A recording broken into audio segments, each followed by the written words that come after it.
Oh boy, oh boy. Good afternoon, gentlemen. How are Good, you today? It is good good to see both of you. afternoon. It's We are good to back be again. seen. All right, Good all to be right. seen. It is one more pastors roundtable, man. We are what, 5 deep now into season 3? Something like that. Something Yes. like that. Something Oh like my that. We've goodness. been we've been hitting it strong. I think that last week was a man. Last week was a good program. We just came on the program. We didn't have any set guests, Yeah, it but was open wow, discussion last week. Yeah. that open discussion was something else. So you always get an interesting conversation here at the Pastors Roundtable. Yeah, and look to our guests that are joining us today. I mean, our audience that are joining us today. That's a format that you'll probably see us use a little more often. That open discussion. Last week we were just having just a plain old open discussion. It kind of meandered. We had some of our audience come in and join us just kind of off the cuff. We had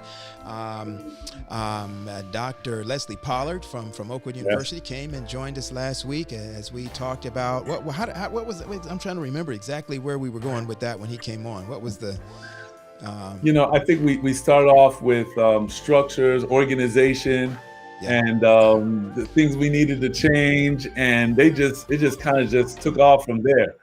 And they came on. The chaplain came on. He talked about having a placement committee instead of a nominating committee. Oh yeah, yeah. That was Yeah, that was Chaplain Jorge. He's just on his yes. way out to Fort. Where did he tell us? Out to Texas, Fort wasn't it? Hood. Fort Hood. Fort Hood. Yeah, he's got a big job ahead of him there at that particular installation. So we want to keep him lifted up as well. Um, why am I the only one with all the color behind me? What's going on with that? Well, look, Well, your I have color to. looks I, good, man. I have to be honest. I'm on the road as we speak again. I tell you, my life is so excitable now that I've been spared. My life has been spared. I'm excited to get on the road, and we're opening up. Mask are not a mask are still necessary, but I can get out. Been vaccinated. So my cousin just graduated from a university in Tennessee, but most of Hmm. the family is in Atlanta. So the family and I packed up in the car last night. We drove over to Atlanta.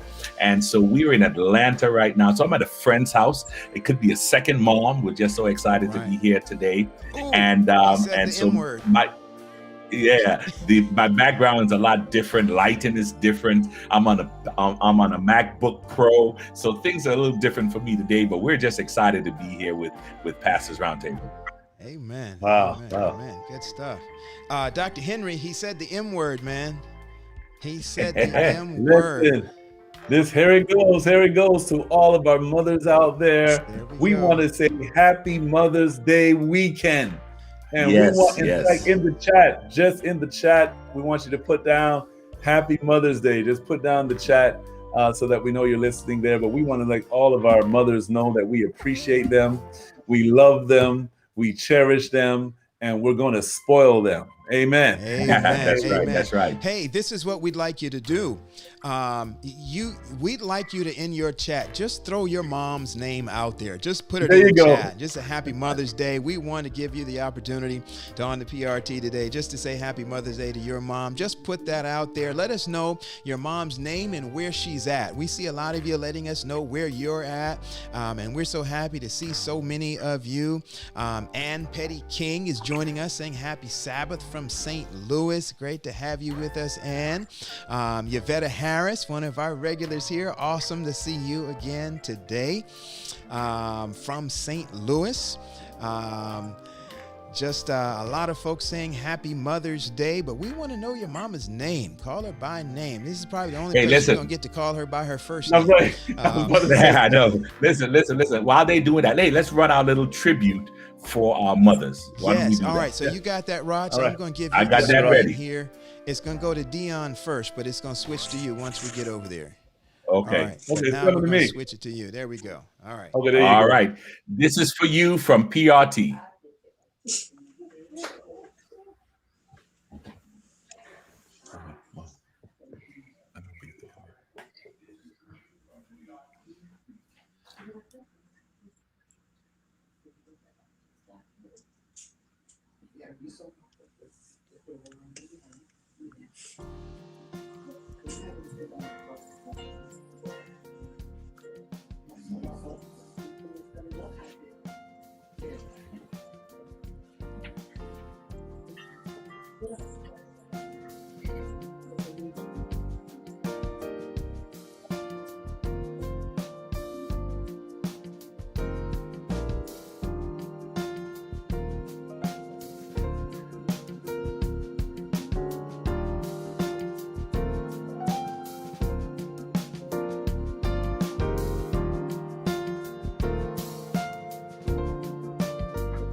All right, all right, all right.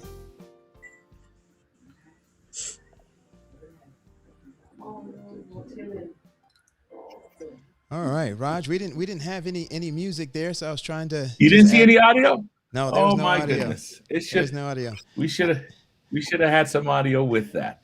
But Yeah, at least you saw that we tried. Praise God, we tried. Yes, indeed. Listen, I wanna make sure that we get some of these shout outs to these moms right quick. We want to get to our guests, but I'm saying seeing here Wandisha is saying let's go. Might have missed some. Keisha Gosling is saying happy Mother's Day to her mom, Paulette, in Manchester, Jamaica. We've got Wandisha saying happy Mother's Day to her mom in Dalton, who she is visiting with now in Dalton, Georgia. We've got Daphne is saying happy Mother's Day to Florence Sneed, although she is deceased. We've got Rebecca saying happy Mother's Day to everybody. Jillian, happy Mother's Day to her mom, Beverly. Colleen Moody, happy Mother's Day to everybody. Just keep on shouting them out. We're not going to be able to get them all out there, but get them out there so that your moms know that we love them and appreciate them. I want to take the opportunity to say happy Mother's Day to my mother, Miss Pauline Paul, Mrs. Pauline Paul. She has been my mom for 40 Wow. Go ahead and say it, man. How old am I? I think I'm 40 something, 48, something in that ballpark. And what a wonderful mom she is. Dion, you've got somebody special with you. We want to bring her on right quick if we can. Come on. Quick. There she is. Whoa, there you go, get in the calendar. All right. There you go. All right. Mom is here. She's from the island of Jamaica. Jamaica. All right. A place in Jamaica called Gingerage. Now let me tell you, when you go to Gingerage, you have to go up a hill. And then at one point, I think, Mom, the car, we couldn't go any further, right? Yeah, that's right. Well, Mom, it's good to have you on. Thank you. What do you like most about the Pastors Roundtable, Mom? Oh, I like everything. I hear everything at the Pastors Roundtable. All right. I know more about the church and ministries. All right, minister. All right. Praise God. Awesome. Good stuff. And listen, my mom has one of the most, I guess, the favorite show. She has a favorite show on the Pastors Roundtable, one of the most favorite shows, and that was when your generation. Yes, the builders. That's right. Oh, the builders. That's right. Yes. All right. That was the best one to me. Yeah, it's Samantha saying hi to Mom. Hi, Sam. All right, Mom. Well, happy Mother's Day. Love you. Thank you. And we just praise God for what you've done. You've been my mother for 40 something years. Don't say that. Stop Oh, trying to be like you can count. Stop it. Everyone wants to hide their age. All right. God bless you. I'm so happy to be here. And I love the Pastors Roundtable. Yeah. Every week I watch it. Yeah. See, Mom. And you're all doing great. Listen, you can take my place today if you want to, Mom. No, I just say hello and nice to see you all. All right. Awesome. Hey, listen, man, I wish I could have my mom with me. Dr. Henry, you make me so jealous right now. But she watches us all the way from Trinidad. And so I have all the love for my mom right now. She's probably looking, and that's a picture of her. there in that in my little window there. That's a picture of her. She's a retired teacher here. She used to live here in Atlanta, but she loved the sun and the fun in Trinidad. So all the wishes of a happy Mother's Day to you, Mom. Her name is Ashaki, and that's, we're just excited to have her as part of the family. So Mom, we love you. Look forward to seeing you soon. Oh, that's awesome. That's awesome. Happy Mother's Day, Roger's mom. Awesome. Happy Mother's Day. Yes. All right, gentlemen, let's make this pivot. What's on the table today? What are we talking about today? Yes. All right. Well, listen, today we, as we look, as your mom shared, she learned so much about the church, Dr. Henry. We are excited that is one of the best things that we can do, is to help educate and build up the members of our church. And so today we're in a season of leadership changes. And so we thought we would do a show on leadership, how we choose leaders. And so this is a constituency show to give some information on that. And so we're excited to have put it as part of our church leadership series, how we choosing leaders in the Seventh-Day Adventist Church. Oh, awesome. All right. Beautiful. And so, Dr. Henry, that's what's on the table today. Who is at the table today? Oh, man. Listen, we have two powerhouses again at the table. First of all, we have Dr. Hubert Morel. He was president of the Great Southeastern Conference for around 8 years, and then he was secretary of the Southeastern Conference. He served in the community services, and he has pastored some of our thriving churches here in the conference. And then the Lord just said, listen, we want to take your talents and we want to push you to another area of the vineyard. And so now he serves at the Mid-American Union as the secretary. And so we are just so happy to have Dr. Hubert Morel with his wealth of experience coming onto the round table today. And then we have another powerhouse, Pastor Paul, Pastor Wade. This is, listen, if you are in trouble, you need to call this man. We have a lawyer in the house today, Dr. John Washington. He is, not only does he practice law, he has a private practice. Areas include probate and estate, but he's also a professor. He's also a professor at the Florida Agricultural and Mechanical University School of Business and Industry. And not only that, Dr. John Washington served in the Constitution and Bylaws Committee for many years. So he is familiar with the bylaws, the inner workings of the church, and it's so good to have his expertise right here at the table. We have some good people here at the table. Hey, awesome. Well, listen, let's have a word of prayer and let's just go ahead and jump in. Let's jump in. Father in heaven, be with us now in Jesus' name. Amen. Amen. All right. So let's go ahead and hop right into this, guys. Who's up first? All right. Are we going to give them a few seconds just to talk a little bit about? Yeah, let's do that. Yeah, we got to do that. Go ahead, Yeah, Doc. let's do that. So, Dr. Morel, we often give our guests a little time just because we didn't read your whole bio and tell them everything about you. If there's something you'd like to share with the audience, we're going to, now y'all, you're a preacher, so we're going to cut your time in half because we know how preachers do. So we're going to give you 39.7 seconds. 39.7 seconds. You can say whatever you want in these seconds. Just let the folk know a little bit about you. Shout out whoever you want. The time is yours, Doc. I want to thank God, first of all, for the opportunity to be alive, to still be in the work. This past January, I celebrated my 40th year in ministry. Oh, wow. I'm not a young man. You guys seem to be afraid to share your age. I'm just too old to remember mine. I'm 62, so I thank God that He has preserved me this long. It was an honor to receive the call to serve in the Mid-America Union. It's a totally different area. It's the Midwest. Getting accustomed to the Midwest. We got here in January of this year. It snowed just about every weekend. At one point, it was 17 inches of snow. Then it moved into 31 below zero. And so we're getting acclimated to the Midwest. And so this weekend, as a gift to my wife, we took a long weekend. We went to Mount Rushmore to visit the statues, the monuments, and we learned it when we were kids. Moving to the Midwest has given me an opportunity now to go visit those and see it live.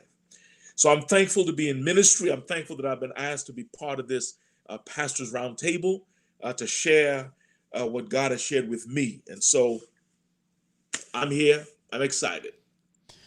All right, all right. Glad to have you with us, Doc. And John, Mr. Washington, Esquire, we're going to give you the 5 seconds that Dr. Morel left on the table for you. No, you take the time. I got that. That's my old president. Y'all forgive me. I'm just messing with him. You have not changed. I am thankful to the Lord for the opportunity to be here to discuss this issue of importance. Having grown up in this conference and watched leaders over the years, all the way back to Elder Edgecombe when the conference was founded, all the way through Pastor Morel's presidency and Pastor Mack and now Pastor Owusu. It's just been quite an amazing experience. We mentioned earlier, and I've served on the Constitution and Bylaws Committee.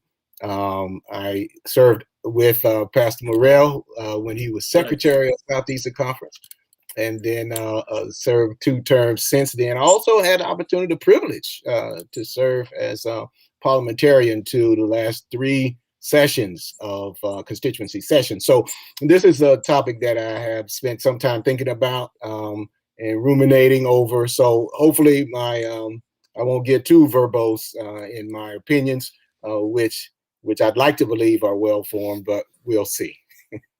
Thank you for the opportunity, pastors. All right. So awesome to have you both with us today. We are honored. All right, Dr. Henry. Let's go. I'm still looking at Roger's screen. I still see a picture of his mom up. There you go. Okay, Roger. Praise God. Praise God. Yes. All right. Well, let's get to the first question. So, choosing leadership in our church. In fact, now there's so many sessions that have taken place, I think, the last couple of months. And then next year, wow, just a lot of sessions that are going to take place within our work. And we know that choosing leadership is multifaceted, looking at it from different perspectives. Within the Seventh-Day Adventist Church, though, we use this term constituency session. So I want to know from you all, and we'll start with John Washington, Dr. Washington there. Please define this constituency session. What does that mean? That's an interesting question. It's not found in the dictionary that I have discovered, but when we go to the Constitution and Bylaws of the Southeastern Conference, for example, which as of the 2016 session really closely parrots the model constitution that's found in the NAD working policy, the constituency session, we can come to a definition of constituency session when we read what the Constitution says the delegates are gathered to do. So I define constituency session as something that's provided for in the Constitution as a meeting of the duly accredited regular delegates and delegates at large of the Southeastern Conference when meeting at a duly called meeting to address specified items of business, to include election of church leaders, departmental directors, executive committee, etc. Okay. So John, so let me just repeat that back to you. And the way that I heard it, I understand it. So the constituency session is a gathering of elected delegates from the various constituent parts of the conference, which is namely churches, right?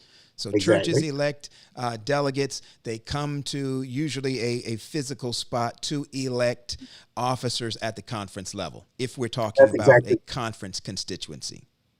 That's exactly right. Okay. That's exactly right. So, but delegates, we would be remiss if we excluded delegates at large, which are members who have voice and vote privileges, like elected delegates, who represent or present by position, whether uh, employees of the conference or the union or the division. These delegates at large would all have voice and vote privileges at the regular session. And so essentially, then the constituency session is a gathering of the duly elected representatives selected by their churches to serve in the capacity to be their voice to select leaders for the conference. Okay, so that's how that works on a conference level. Elder Morel, is that the same when we say constituency session and we're thinking on a union level or on a division level? Is that fairly similar to how that works at those levels or even at a GC level? Yes and no.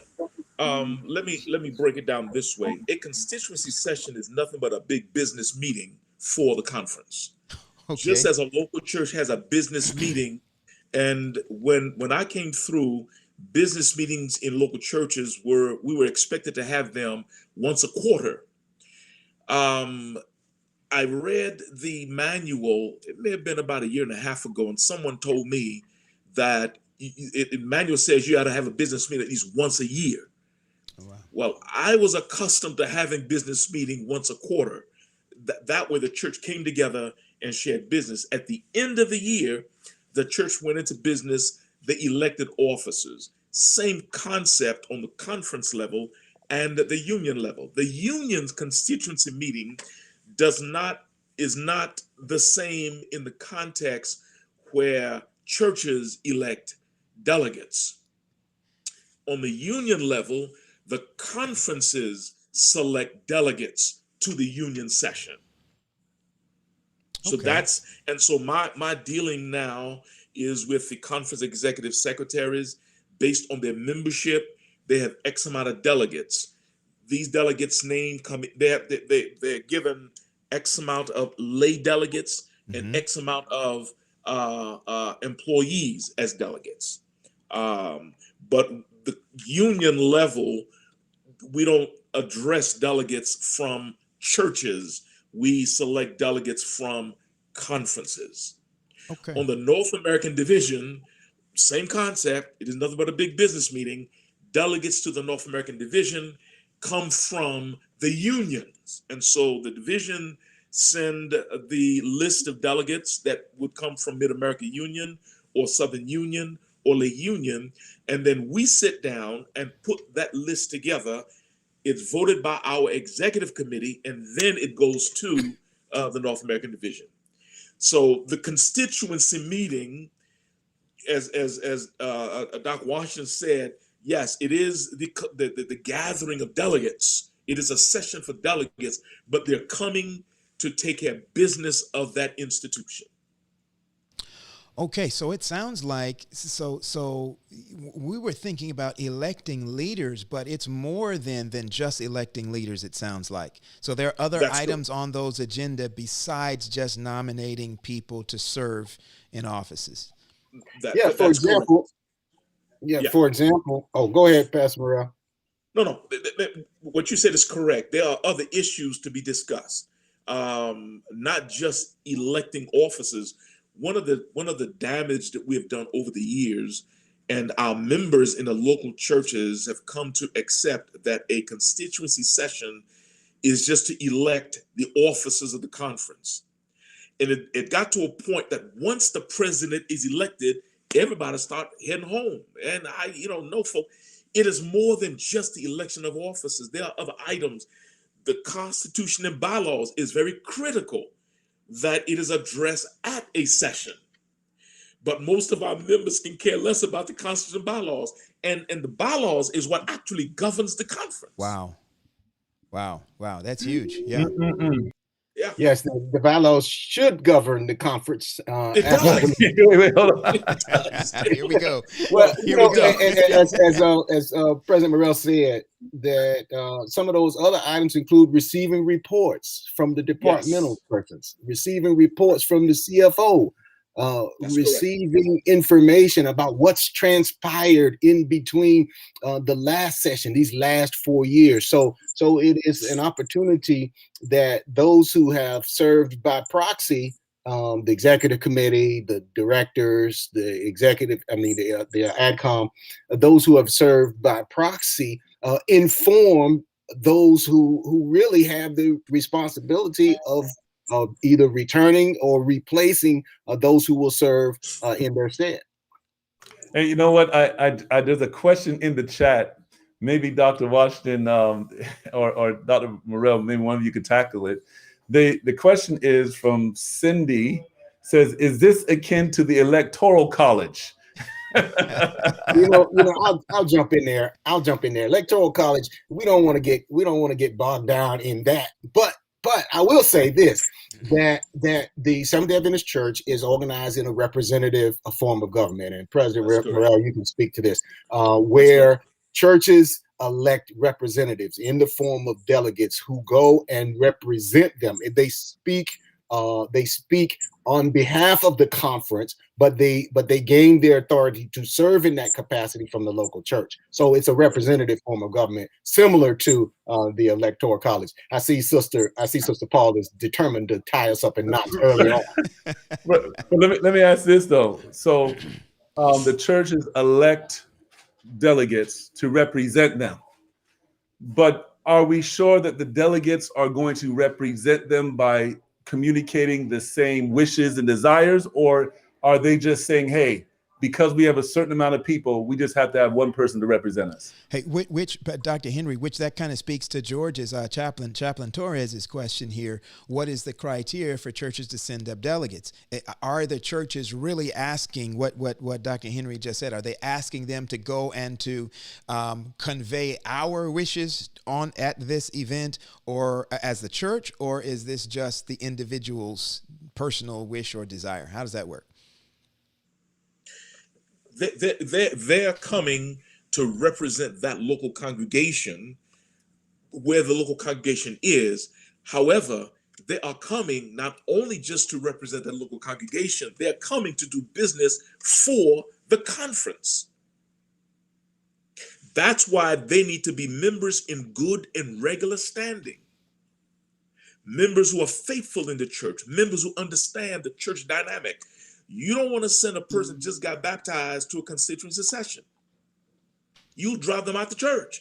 It has to be someone that is established, that understands the dynamic of church affairs. Mercy.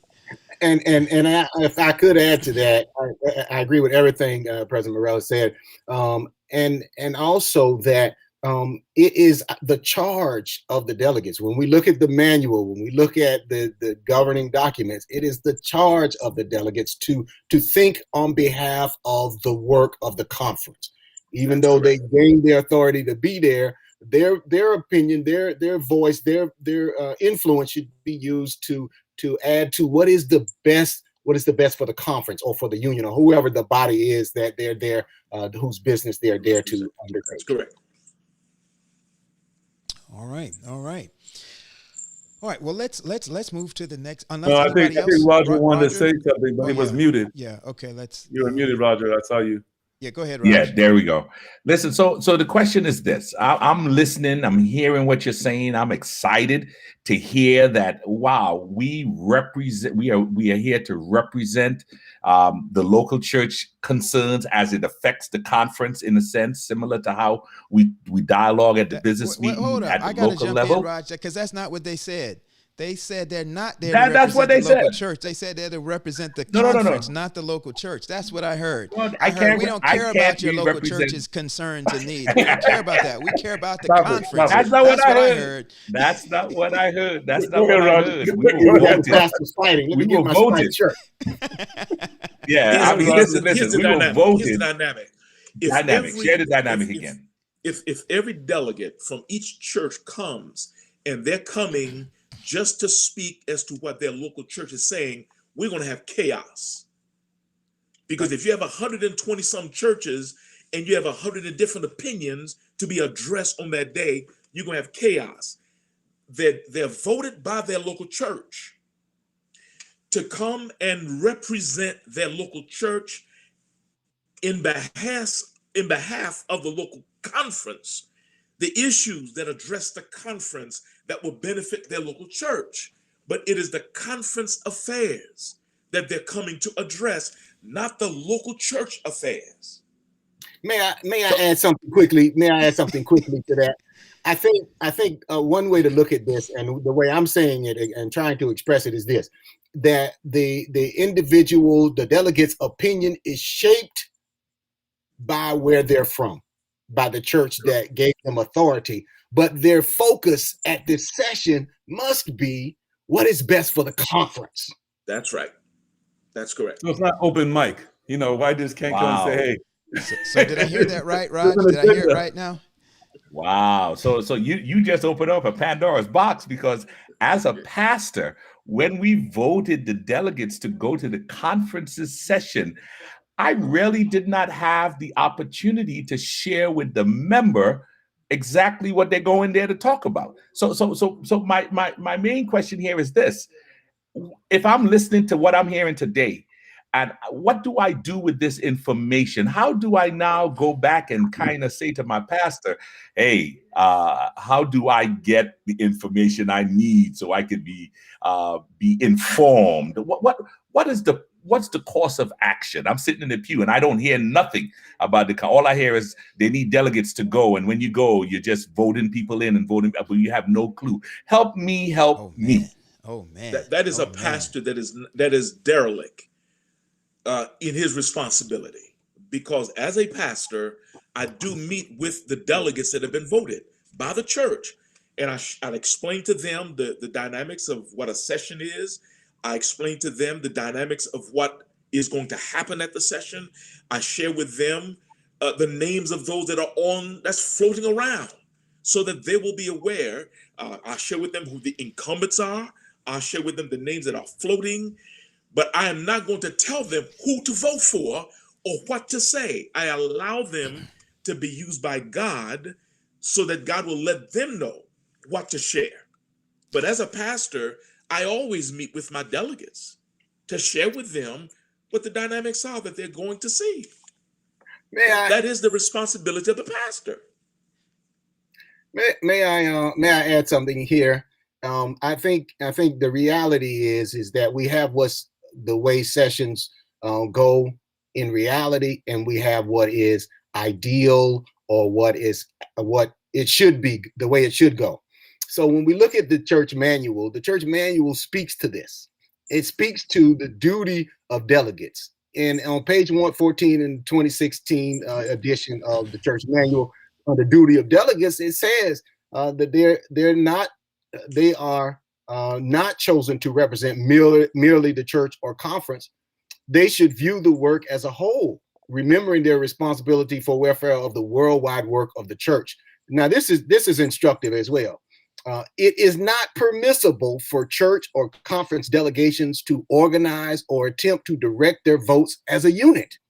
And so Pastor Morel said that the pastor informs, but he does not direct their vote. Correct. And I think that's critical, because we come together. We need to, as delegates, be able to speak our conscience, that the Holy Spirit working on each one of us individually can work to make a collective decision for what's best for the conference. Yeah, it's good to know that never happens. That's a fortunate answer. That is really unfortunate. The reality. Can I give y'all just a little synopsis? Yeah. I was a young pastor, just got married, and we had a session in West Palm Beach, and I wanted to show off my brand new bride. And I went to the session with my bride, and I sat her where the wives were supposed to sit. And at that session, it was chaos. On the way home, she said to me, honey, I love you, but don't ever ask me to attend another session. And you are correct. Sessions have been taken out of context. It has become a political arena. We attack people. We beat people over the head. That is not the purpose of the session. You're absolutely correct. Yeah. So There is the ideal and there is the reality. Yeah. And the reality is we beat people over the head. We meet with our constituents to tell them who to vote for and who not to vote for. That's not allowing God to intervene in the process. Yeah. Well, here's I think another because I think even as we say those words, at least in our conference, and this is largely, we've got 4 of us on here who either are or were connected to a single conference. And so what we understand is that, and I've come to understand, is that not all conferences handle constituency sessions the same way. That there are different modalities of how the process of how the process takes place. But the next question was this: explain the process of electing leadership in the church at the various levels. So with that context in mind, that might be somewhat difficult because one conference may use a slightly different modality. In general, it's all the same in terms of it's this representative thing where people come and they vote. But yet the processes differ sometimes very widely from conference to conference. But let's do our best at it. Let's take a stab at it. Explain the process of electing leadership in the church at the various levels, and what is the role and responsibility of the laity in that process? What is the role and responsibility of the clergy in that process? That we've covered. Thank you, Dr. Morel. We've covered a part of that role of the clergy in that. But what is the role? What's the process? Let's deal with the process. How does the process work? When I am elected as a delegate to go to a conference session, let's keep it at conference level for now. Let's broaden it. Whether it's a conference session or whether I might be a lay person who's chosen. Elder Morel, you mentioned we send lay persons to union sessions as well, etc. How does the process work? What am I going to experience once I get there? Yeah. Let me make a quick run. John, talk to them real quick. All right, happy to do so for the limited knowledge that I have. But I have served on the union executive committee, and in that capacity went to the session in 2010, I believe it was. And so it was a lot like what you'd see, what I've seen occurring at the local conference session, in that from a large group with all of the delegates assembled, a nominated committee was selected. And the nominated committee is that group then that goes into the room. And I've never been there, so I assume that what they're doing there is making sausage. And so what they're doing there is what? They're praying. Yeah. I still I lost your audio right when you said there, boom, and I lost the audio. They are making sausage. Oh, making sausage. Okay. I thought they were fasting and praying and singing hymns. They're fasting and praying. So that's what the manual contemplates service. In the sense that it is to be a thoughtful, prayerful process where they are considering individuals who would then serve, whose names would be brought to the constituents in the large delegation to make a decision regarding the fitness or whether or not they would be accepted for the office. And so the nominated committee is where a lot of the meat of the work takes place. And so there they are discussing various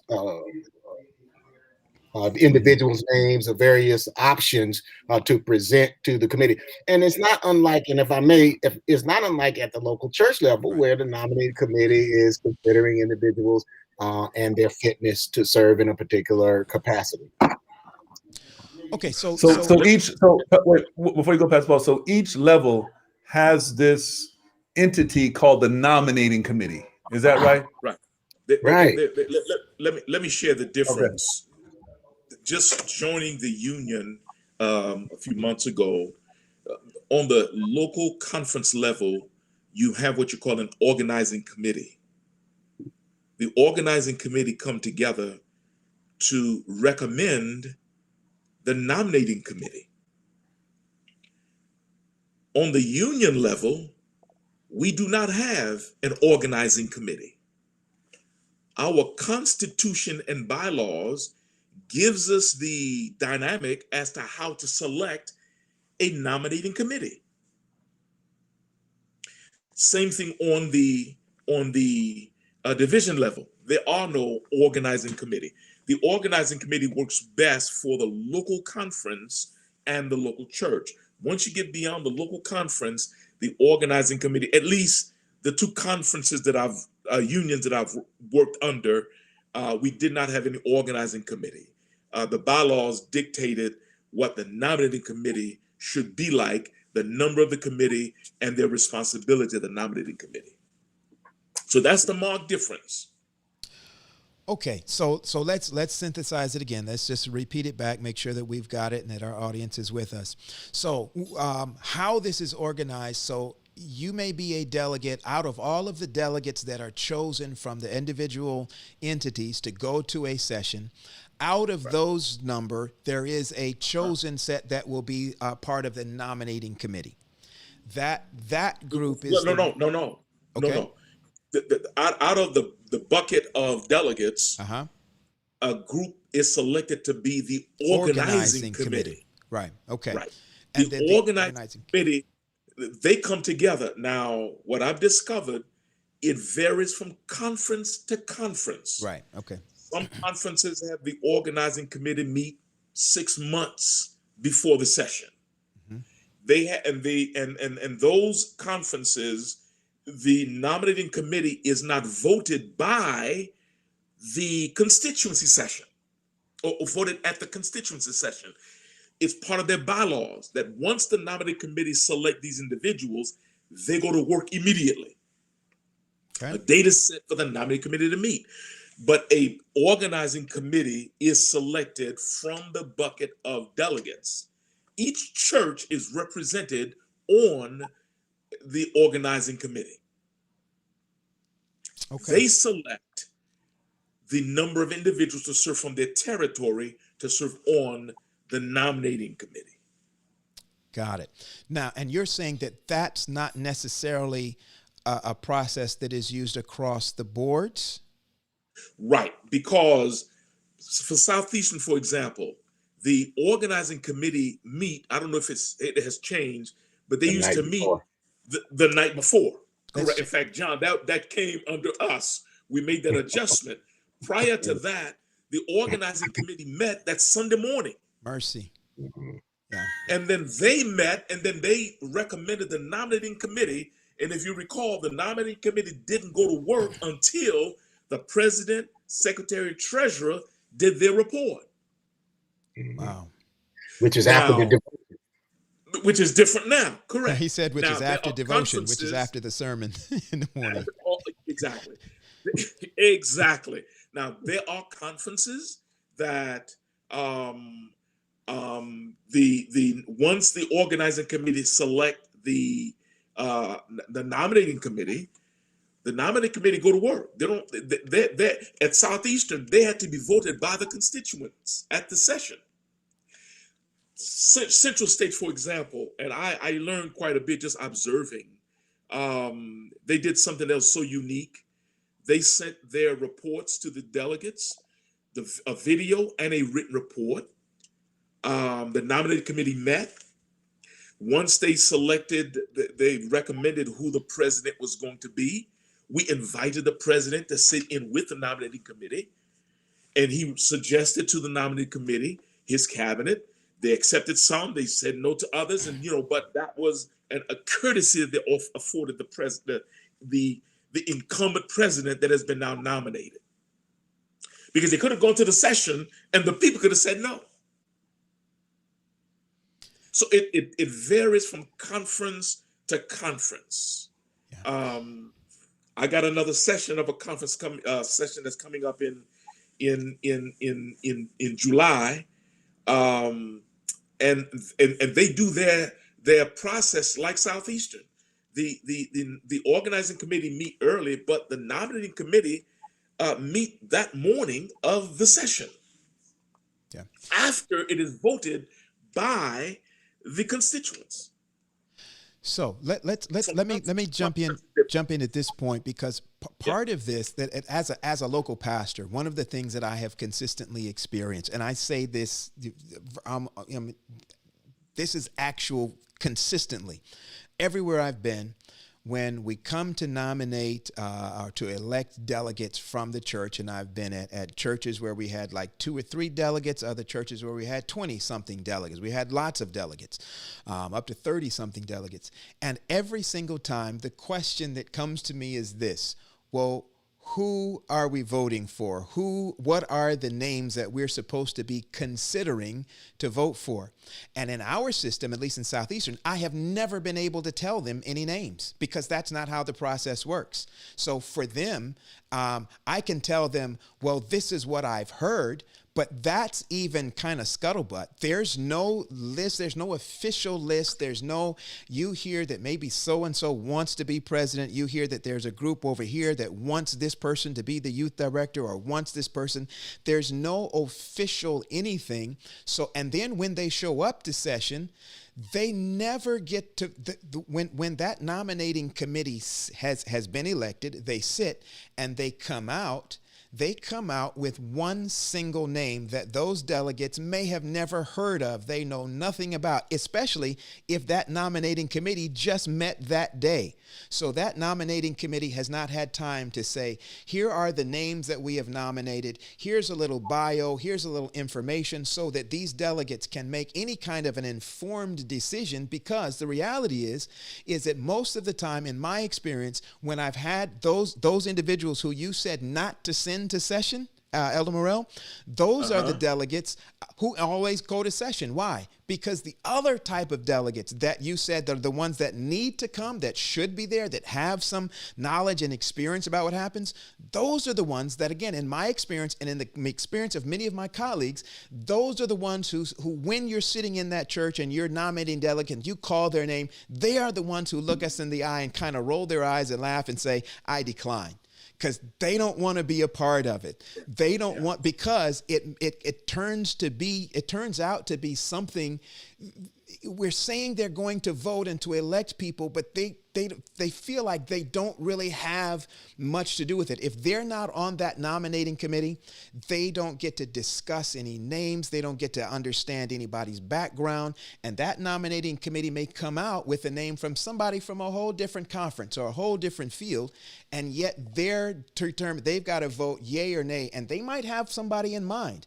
But if that name doesn't come up, it makes it very, I think it makes it very annoying for them to even want to be in the building.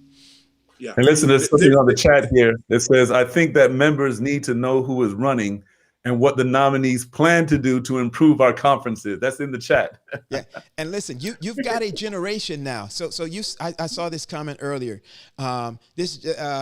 George and George is he's a Xer. And Xers are right on the cusp of this thing. When you get to millennials and Zers now, who are, Zers, your oldest Zers are like 20 in the 20s. They don't care about these processes are annoying to them. They're like, why are we electing a committee to elect a committee to do a committee? And so I think so many times our process has so many of our young people and our bright ones kind of checking out.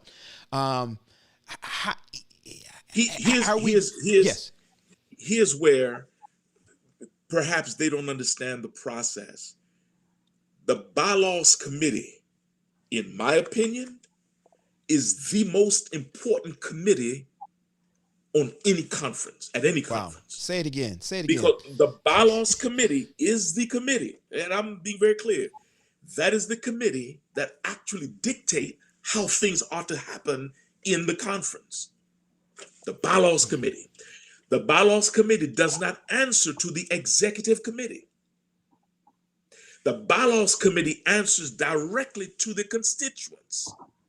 That's why their role is from the end of that session to the next session. They may present some of the changes that they're going to make to the executive committee out of courtesy, but it is not for their approval or disapproval. So the bylaws committee is where the changes that need to be made within that process can be made. And President Morel is right. We had some vigorous discussion when he led as chair of the Constitution and Bylaws Committee. I remember vividly. In fact, the discussion regarding changes, term limits, actually was one of those things that that was decided upon. But let me say this: when we go back and I understand this desire to throw out process. Let me address that issue, Pastor Paul, that you talked about. The process, the committee, and Georgia asked it this way: why have a committee to elect a committee? The alternative is that we, from the floor, with what now is a group in Southeastern Conference, for example, is like 3,000 to 4,000 people. We decide who will go into the room that what is it, about 20, 25 people who form the nominating committee. We're going to select from 4,000 a group of 25. And so then imagine that really it's the first 25 people to the mic, essentially, is how we determine who will serve on the nominating committee, because otherwise then we have to allow people to say no to a name and get into discussion about why this person shouldn't serve. And so, right. So I think from that standpoint, having the large organizing committee is designed so that we have a deliberative process that doesn't take place in a open forum to determine who is best to serve to make this decision. Yeah, I understand it might seem redundant and duplicative, but I think that's the rationale for it. If that's the best way, I'm not arguing that. But I think it's easy to understand why you would have that level built in. I would say this: I have seen exactly that happen at a session. I won't say whose it is, but I only worked in one conference anyway. But I have seen exactly that the first 25 people to the mic, we said, this is how many people are going to be on the. Okay, we're going to take this many names, and once we take this many names, we're going to shut it off. So it was exactly that. The first 25, or whatever the number was, that was exactly how it worked. And would you recommend that? What's that? Would you recommend that? Not at all. No. I mean, it takes more time. Certainly. Does it take more time? Yes. But but you want people, especially generation in my generation, they want to be heard. They want to be, and if that's happening like that, that's why they're checking out. Somebody asked, what's the average age of the delegate? I could guarantee you it's not a lot of millennials that are showing up and wanting to come. But I would say this, based on what Dr. Morel said. Don't check out. To our millennials out there, our Z's out there, don't check out. Learn what you're hearing today. You're hearing some great information about how the process works. Learn the process, find a way to get in there. And once you get it, then you can change it. But you can't change it from the outside. Well, I don't know. Sometimes you can just blow something up and then they say, look, we're just going to walk away. And that's what many of them are saying. They're just saying, we're out, we can go and do our own thing. So that's happening as well. Yeah. But for those of you here's the other thing. Go ahead. Here's the other thing that we need to pay attention to. We have to have a process. We have to have a process. If we throw away the process we have, what do we replace it with? If there is no process, you're going to have chaos. Yeah. I understand the millennials. I understand they want to be heard. I understand what I say to them: be part of your local church. Engage in your local church so that you can become a delegate, so that you can be selected on the bylaws committee. Everybody's pushing to be on the nominating committee. But I'm telling you, the role of the bylaws committee is more critical, because when you begin to look at the bylaws, that is the document that actually tells you how the conference operates. It is critical.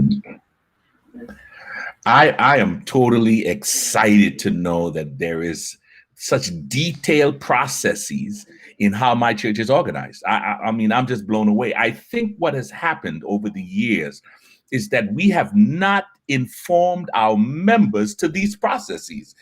You say yes to Jesus. You have gone through Bible studies, 13 Bible studies. Matter of fact, there was a time when you would have to do 28 things before you can get baptized. There was a whole process in getting baptized and becoming a member. And then sadly, we would go and sit down after we become a member. There was no talk about bylaws. There was no talk about organization, going to the delegate, going to the conference for session. None of this stuff was shared in the new members class. Oh, I'm sorry. We didn't even have a new members class. We were just thrown into the Sabbath school class for new members, and that was it. And then we shuffled around in Sabbath school and then chosen to be so I'm realizing there's a whole process behind understanding how our church operates. And again, I am just blown away by the fact of the lack of knowledge for our members. And even as a pastor, as I share this all the time.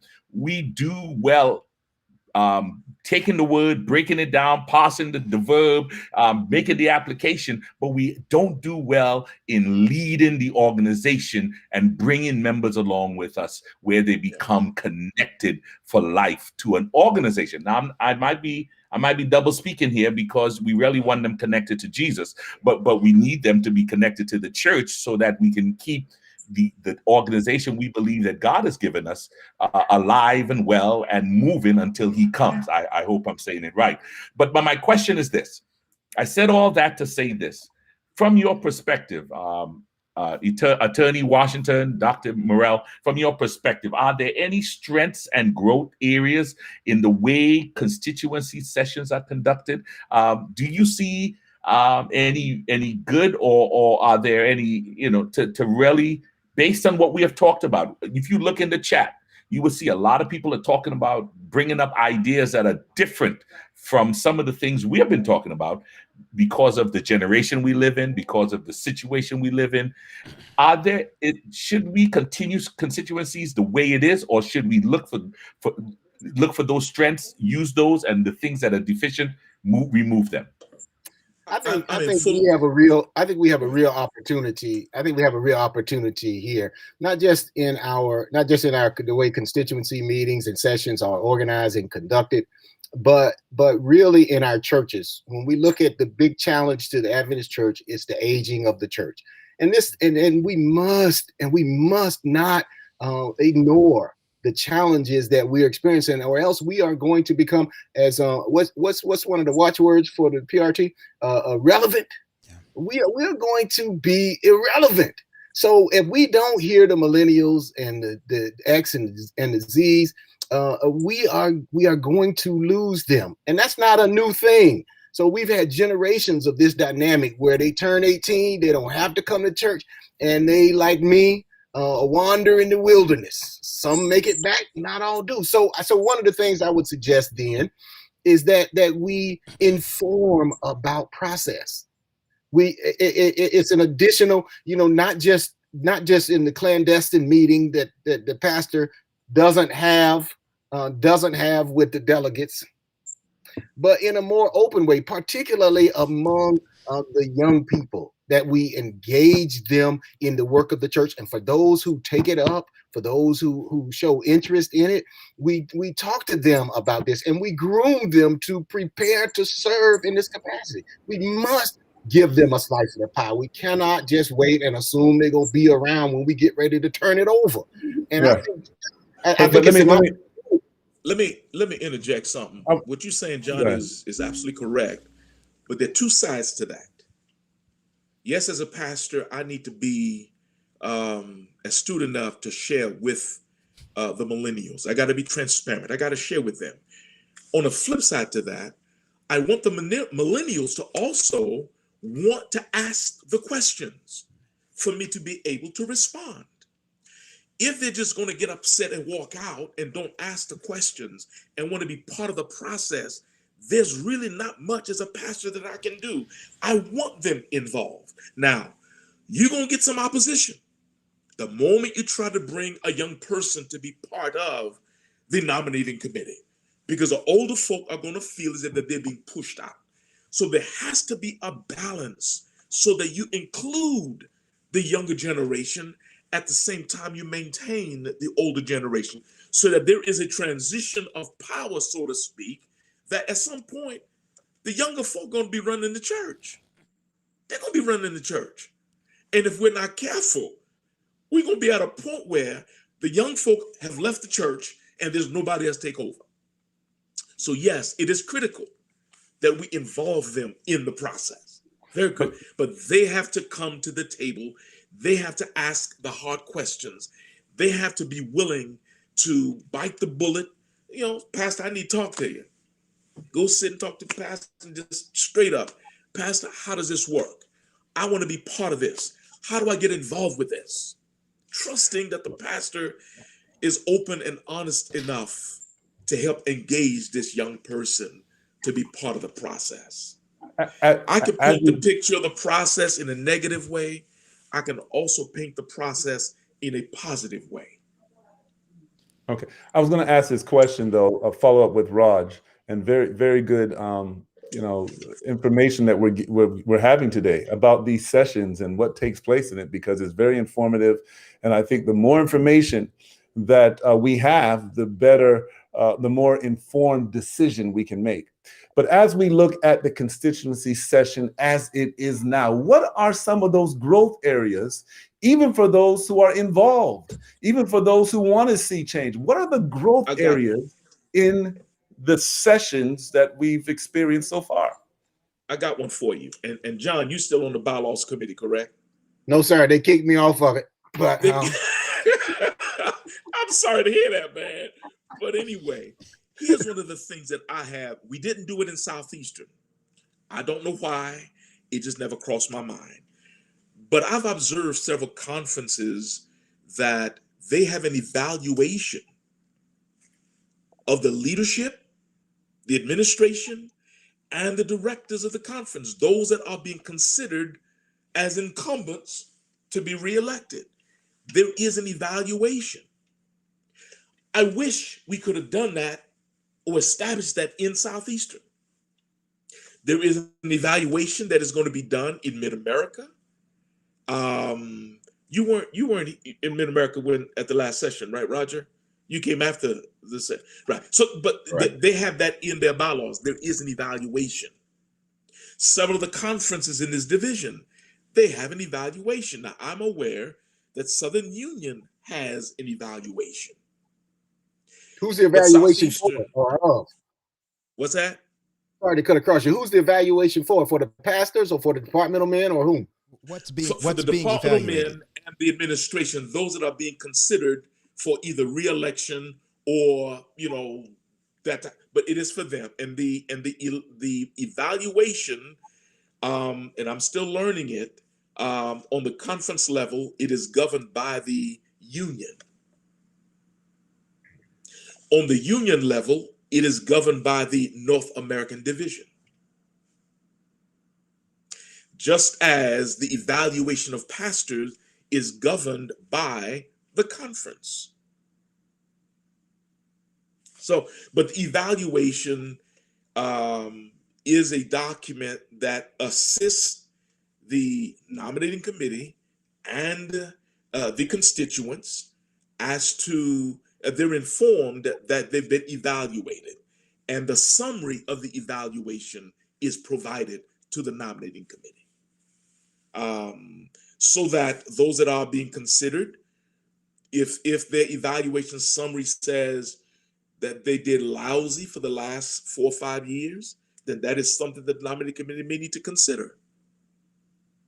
Pastor Morel, may I jump in here just to to remind you, perhaps, or you may remember that we had vigorous discussion at the Constitution and Bylaw Committee that you chaired about that very subject. Where is the evaluation of the pastors? And I don't mean to drop bricks here in the PRT, but where is this evaluation occurring so that we have some feedback that this is going well or this is an area for improvement? And I think having that at all levels available to the committees is very important. Well, what I've learned about evaluation was talked about in Southeastern. I was a young pastor, maybe about 15 years in the work. And the way it was presented, it was a document that was put together. It was very subjective, given to my church board. And I remember one of the questions says, does your pastor have personal devotion? Well, that's foolishness.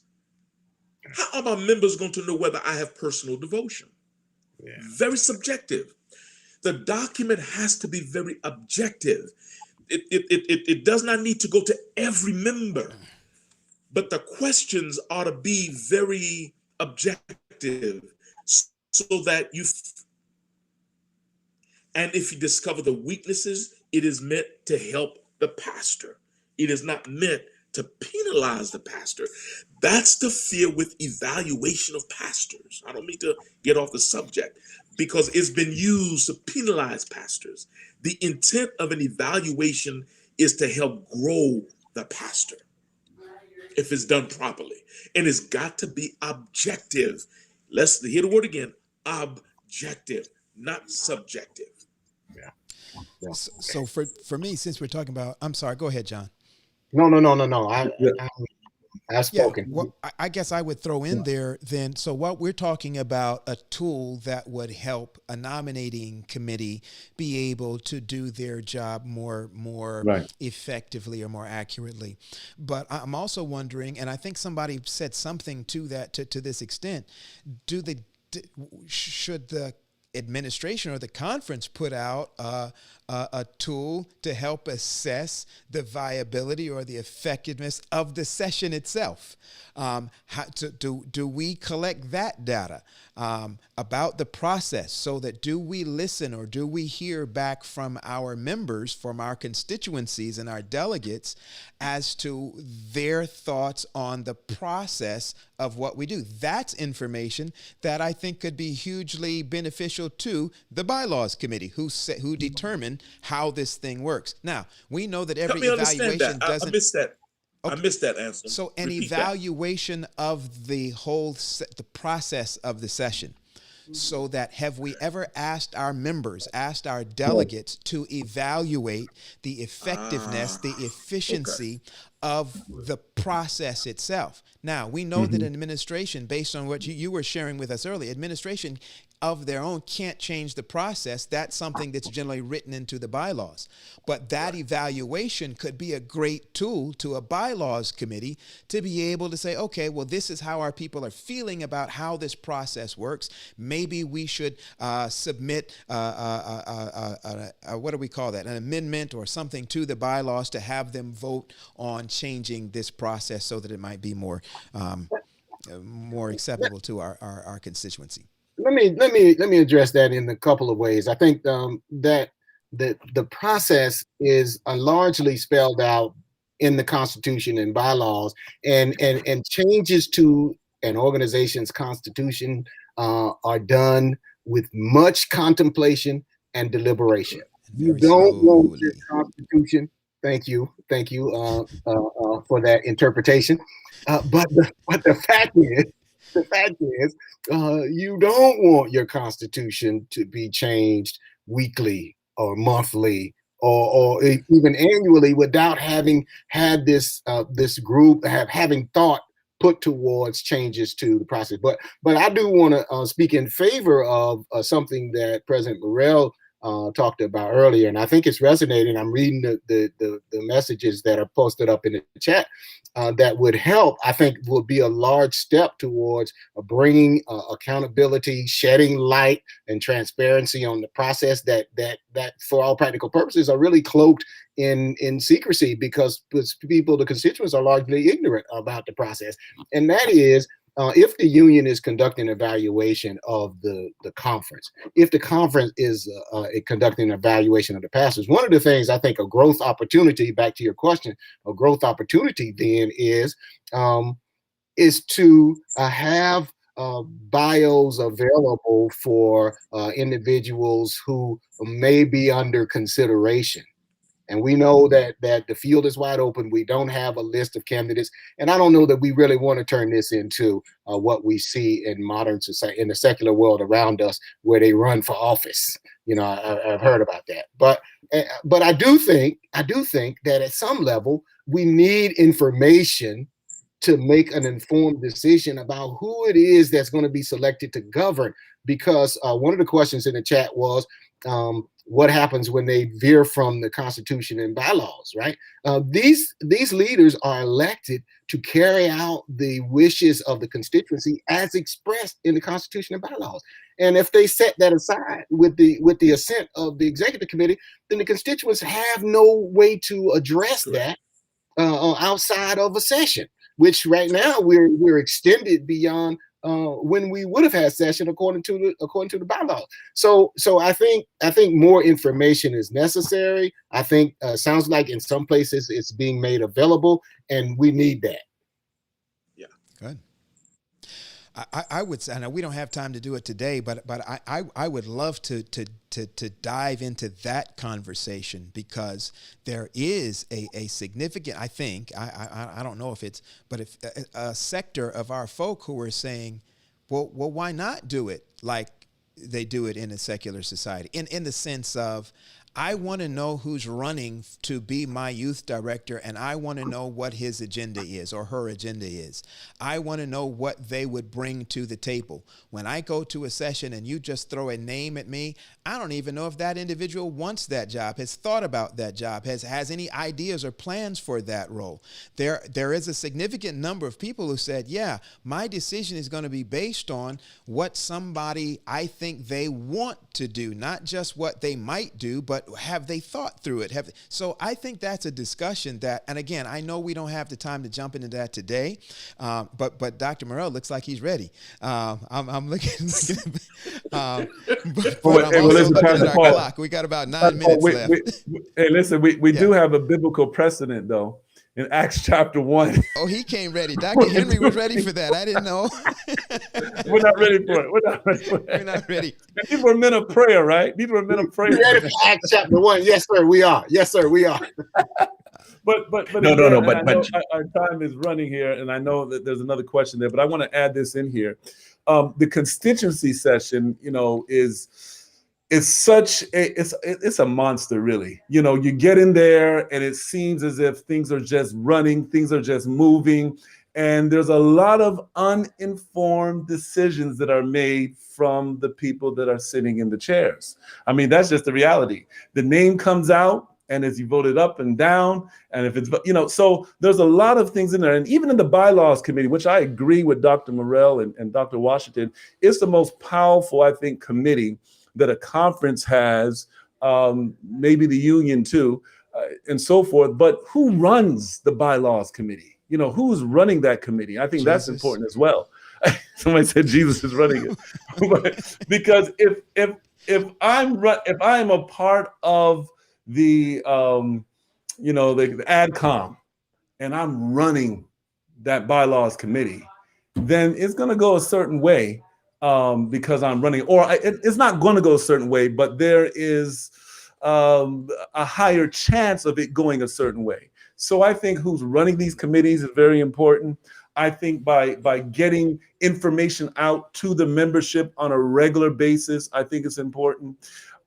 So I do see a lot of growth areas in the constituency meeting, but then again, I think there's a lot of strengths, and I think you all mentioned that today, where we have a program where it seems to be a fair process because you have a committee electing a committee. I think that's important. I think you touched on that, Dr. Morel, and I think Dr. Washington touched on that too. A committee electing a committee, because if everybody just goes there and everybody has a name, then you're going to have a lot of chaos. So I like the committee involvement. The term, but the better term is recommend, not elect. We keep pretending Okay. like we don't already have a lot of chaos. That we say that this would cause chaos and chaos. Listen, anybody that's It could be more watching chaotic, Doc. I am shocked and surprised when we want to live stream our sessions. And I'm like, what, we want everybody in the world exposed to this stuff, all of this chaos, and we already do it the way that we do it, and there's already chaos. We can't ignore that the fact that there's chaos. And every single one of you that's ever been at a conference constituency, including your wife, Dr. Morel, said they don't want to be exposed to this chaos. We're like, it's like we're ignoring this great big old elephant and pretending that it's not there, and it's right there already. Yeah. Let me give y'all a quick example. Let me give y'all an example. I attended the Central States Conference a couple of weeks ago. You talking about a smooth sailing conference. I was shocked. And I had to tell the president, I've never been in a session that ended while the light of day was still there. Every session that I've attended as a worker in Southeastern, we were into the wee hours of the night. But their session was very smooth. And I watched it. I observed it. And a lot of it had to do because they were putting information to the people. They were informing the people as to what they were doing.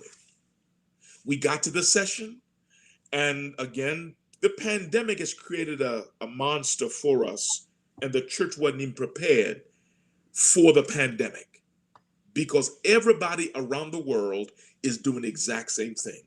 We're pushing our sessions a year later, some a year and a half later, and it's not because we want to do it, but the pandemic says we got to do it. Okay, Southeastern is next year. Well, it wasn't because they wanted to do it, but the pandemic says y'all can't meet. Central States decided that they're going to have their session in person, and their city and their state said it was okay. They had a great big tent, 60 by 200. The people social distance and sat. They fit everybody. Now, they had roughly about close to 400 delegates. It may not work in Southeastern, because last I recall, we had close to 13 to 1,400 delegates. So all I'm saying is the process can be, but again, as I get off, as we get ready to close, the bylaws committee is very, very critical. The bylaws committee. Hold on. As we close, that means we got about 30 minutes left. All right, go ahead. 30 minutes. Wonderful. No, I'm playing. We got about 4 minutes. I'll make my comments brief. I think one thing I want to reiterate is that we must not ignore the comments from these young people. Yeah, that's correct. We got to quit doing that. And to a person, it seems, you can see across the thing that there's a lack of transparency. There's a lack of understanding of process. There's a lack of knowing who the persons are, who these names are. There's a lack of understanding what their qualifications are. It's not, you cannot make me believe in 2021 that there's no way for us to get information about who would be good for a certain role. Why aren't we gift testing workers? Why aren't we gift testing? So we know the Spirit gives gifts to build up the work. Why is it that we just go and the name that comes out is the only one we get to choose? I don't know what the answer is. I don't know that we came to this forum to say what the answer is, but I think that's an issue that we can address if we put our collective minds to it. The fact is that it seems that we are wedded to the process. Yeah. Listen, you just spoke a mouthful there, and I'm just excited that you even brought it up, because when I look across North America, let's be honest, there are conferences do it differently.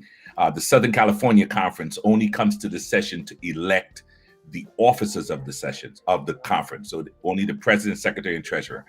Everyone else is chosen by the executive committee.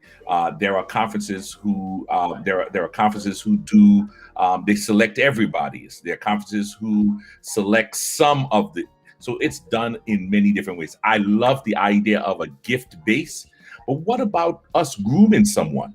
I think the key, we put a lot of energy and a lot of responsibility on a president of a conference, and we really don't know if they have the giftedness or even the skills to really lead an organization in these times that we are leading here. Why don't we choose someone, and over a 5-year period they gain the skills to take over as a leader? I know I'm talking heresy now. They gain the skills to take over as the next president. So when we get to the session, we know the name, we know what they're capable of doing, and we validate the fact that we're going to put our organization in some capable hands.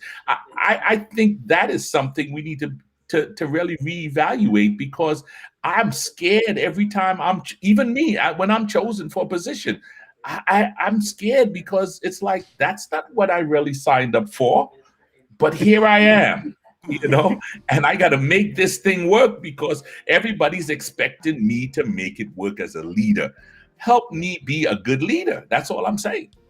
Yeah. So Raj, here's, I think, part of that challenge that I think a lot of people who look at this without having I am born and bred Seventh-Day Adventist. I'm a preacher's kid. I've been, exposed to this all my life. But I think there are others who come and look at this with a different set of eyes. They see a young man or young woman go into college, spend 4 years worth of money on a degree, go to seminary, and then they send a resume because they want to be a pastor. They feel that they are called by God to pastor a local church. And people are watching that and they're saying, well, then what about that person? Why can't a person feel called to be a education superintendent of a conference? Why can't they feel called to be a youth director of a conference? And the same way that young man or that young woman pursues the call of a pastor by sending in a resume to a conference president or a conference committee or a personnel committee, why can't they do the same? And so people are looking at this thing through a whole different set of eyes than those of us who have been in this. We know this is the process that we are used to, but when we're asked to explain why we do it, the way that we do it, why can't somebody send it? We fall back on because that's not in the Constitution and bylaws. No. And let me interject that. I'm in full agreement if a person says that I feel called to be an educational superintendent. Nothing wrong with that. But I think if a person coming straight out of school, that person would need some experience. Yes, that is your desired goal. But you got to have some experience. Yeah, and I'm not just talking about coming out straight out of school. So you may have been pastoring for 15, 20 years and you feel called to be an education. Okay. Or you may have been a principal or working somewhere else in education. Still the same thing. The issue is not coming out of school. The issue is, why can't I apply for that job, or why can't I pursue it? Why does it have to be? And I'm in full support of that, because all I'm saying is, a person, just like a young man coming out of seminary, it didn't happen to me. And I thank God that it didn't. I was sent to work with your pastor, Anson. I worked with your dad as an assistant pastor. I had to learn. I observed your dad.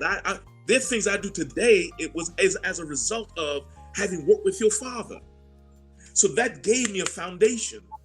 It's derelict. I come out of school and it put me in a district. I'm learning to do things my way, if I don't have the sense to ask and to learn.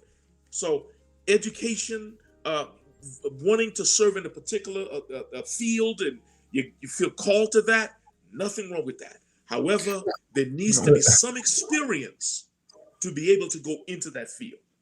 I agree that experience and training are necessary, but we are not seriously undertaking the process of grooming. And I think we've got to do that. We've got to do it.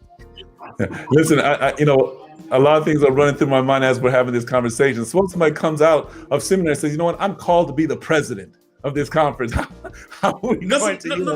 Hey, Dion, nothing wrong with that. Nothing wrong with that. Because the Bible is clear. It is good to aspire to be a bishop. Nothing wrong with that. However, that is what you would love to be. You have to have some experience Yeah, but I don't think that's really what we're addressing, Elder Morel. That I think we would all agree with that. And I don't even know if it's experience. I take somebody with wisdom over experience every single day, but that's not really what's being debated at this point. The issue is the process of how these individuals are selected to serve currently. That people, there is no slate. Judge Washington was talking about, there is no, we don't have a process of those individuals, of those names being in the pot. It's just this mysterious cloak and dagger smoking, behind the things of how these names even get to be discussed to begin with. If anybody says they want to be this or that, we look at them with the side eye. They're politicking, they're this, that, and the other, and we have created this air of subversion when somebody expresses that this is something that they feel called to do or wanted to do, when we don't do that for the original role, which is the pastoral role. That's why, let me say this: the process we have become slaves to process. The fact is, the process should serve us. And when the process is such that our young people are turned away, they're turned off, they're not interested, they don't know how to engage, then that process doesn't serve us well. Why don't we reevaluate the process in a way that allows for the Holy Spirit to speak through the gifts, examine the individual, and then place them in meaningful lines of service, so that in 5 years we know that this person, we were looking at these individuals who were in an education field or in the communications or in youth work, or in these individuals who expressed an interest, who had passion, who showed by their resume what they did in the church growing up, that they were interested in this kind of work. And then we don't just take it for granted. We are intentional about placing them in service. We are intentional about preparing them. We are intentional about giving them opportunities so that they can feel the weight of responsibility appropriate to their experience, and incorporate this into our process, so we don't come to session blind. We know that we got Paul, Pastor Wade, Pastor Henry, who have been working for the last 4 years or 5 years between sessions in this particular line because they said they wanted it, and we've been observing them, and now we have objective evaluations that show, okay, well, this brother was good in this area, this one was good in that area, this is the vision for this. I mean, we can get more information. And I'm sorry to be loud and verbose.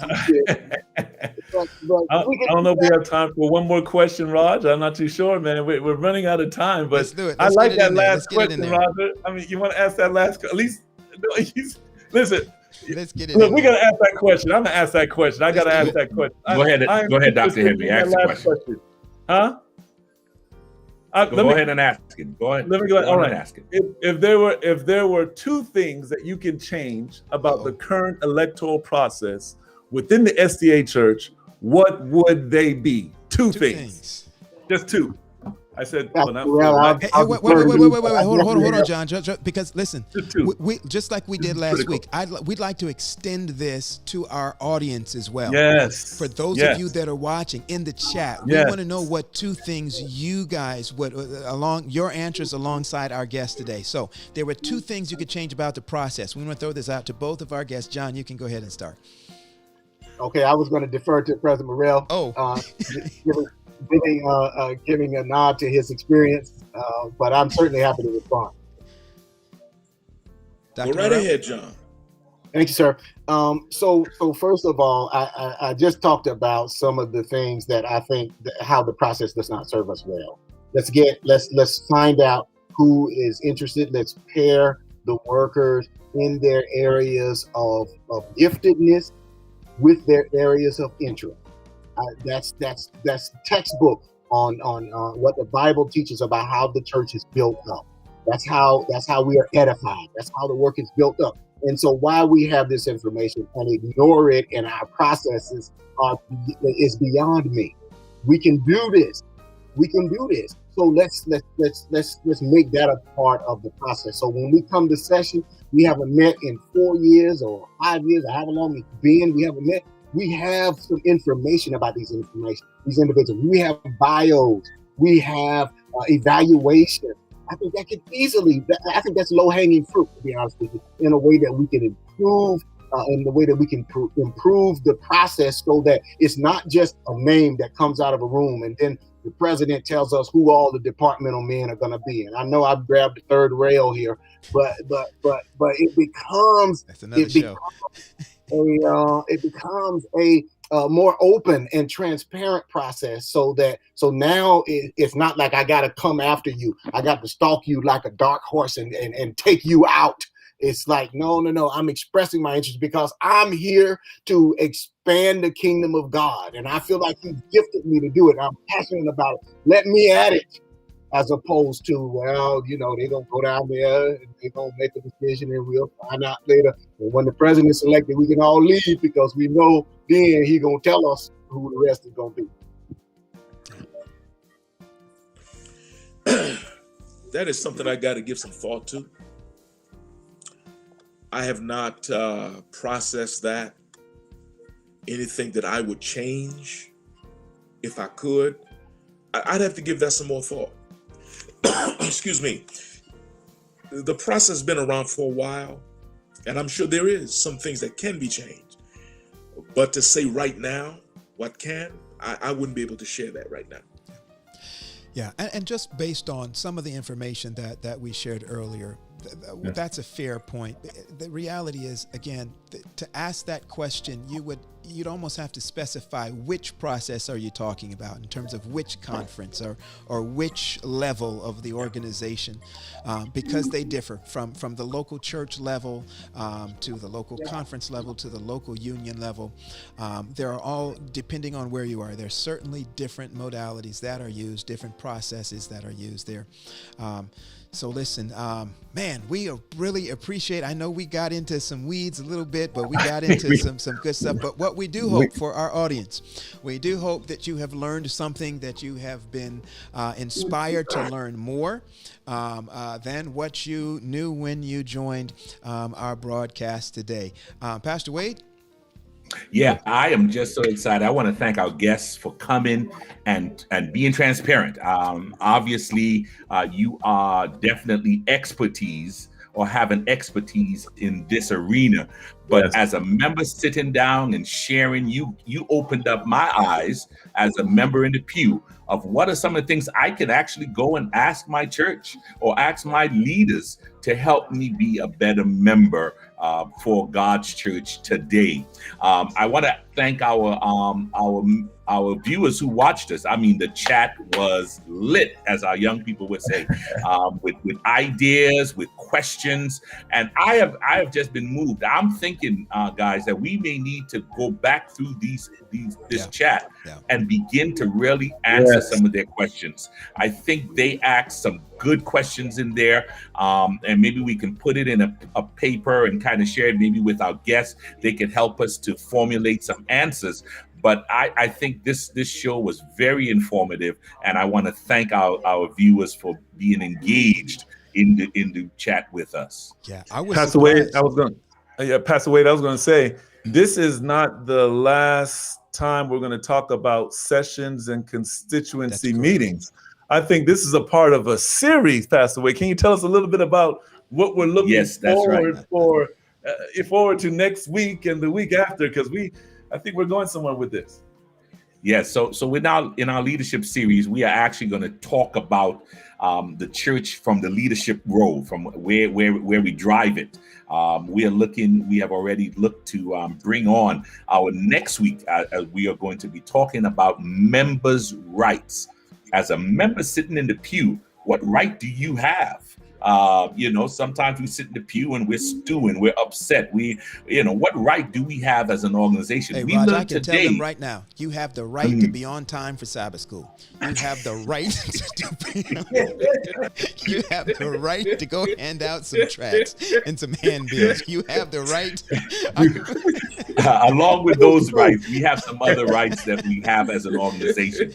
We learned today that our organization is very specific on how it chooses its leaders. and it's written out. There are bylaws committees, there are constitutions, but there are other rights we have. And so on next Sabbath at our Pastors Roundtable, we are actually going to have with us the General Conference Council, the GC Council, the lawyer, the top lawyer for the church and for the North American division is going to be our guest, along with some other leaders to join us.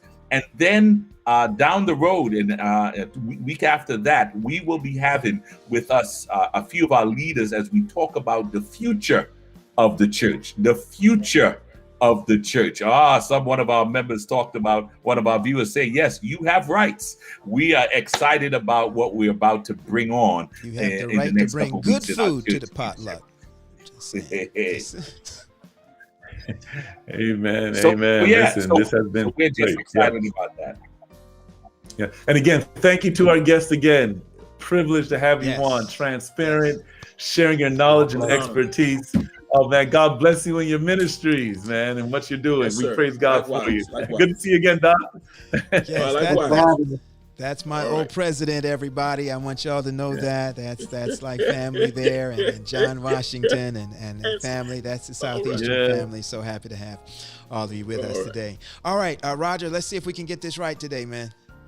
We're going to make it happen. Listen, guys, we are just so thankful that you have been part of us, our viewers, our guests, that we here at the Pastors Roundtable would love to make ministry relevant, resourced, and real. God Thank you, bless everybody.